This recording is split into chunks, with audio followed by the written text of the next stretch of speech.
In today's video, I'm going to teach you how to cancel your Hostinger VPS subscription. If you've decided that Hostinger's VPS services aren't quite what you need anymore, or you found a better fit for your requirements, cancelling your subscription is a simple process. With just a few steps, we'll walk you through how to do it smoothly and quickly. First things first, you want to visit the Hostinger website.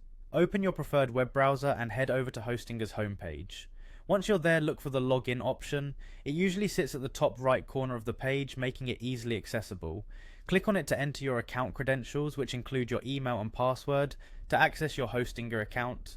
After successfully logging in, you will be directed to the Hostinger control panel known as the H panel. This is the main dashboard where you manage all your services with Hostinger. It's a user-friendly interface that allows you quick access to all your hosting essentials. Once you are in the H panel, your next step is to navigate to the billing section. You'll typically find this in the main menu or under your account options. Clicking on billing will give you a detailed overview of all your current financial commitments and transactions with Hostinger. It's important to make sure you're in the correct section to view and manage your subscriptions. After entering the billing section, you will see various options. Look for the subscriptions tab. Clicking this will display a list of all your active subscriptions, including your VPS subscription. This tab is where you can manage which services you want to continue or discontinue.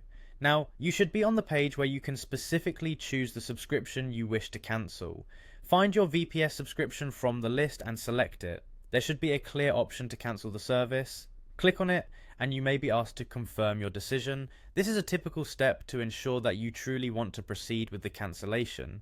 It's vital to carefully follow any prompts that appear, as these steps are designed to confirm your choice and ensure the cancellation is processed correctly. Keep in mind that depending on your billing cycle, you might still be charged for the next period if you cancel after a certain point in time. It's a good idea to check these details in advance to avoid any surprises. And there you have it, you've successfully cancelled your Hostinger VPS subscription.